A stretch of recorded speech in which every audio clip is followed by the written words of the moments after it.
Hi, welcome back to the short tutorial. In this video, I will teach you how to create broadcast channel on the Instagram. So if you want to create broadcast channel on the Instagram, as you know, this is the new update on the Instagram. So how you can grab this feature or use this feature on your Instagram profile.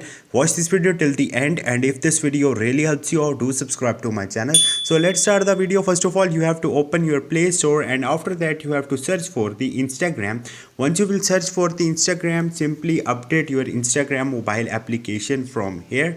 Once you will do it, after that simply go back, open your Instagram, log into your account, and now you have to click on the search bar and click on it, and right here you have to search for the Adam, and he is the CEO of the Instagram. Simply you have to click on the link about.fb.com, and once you will do it, if your country support this feature, you will get early access button right here, so you can apply for early access to use the broadcast channel on the Instagram. So this is the only way, no other way to do this. Hope this video will helpful for you. If you have any question or any confusion, just drop a comment. I will try to help you. Thank you.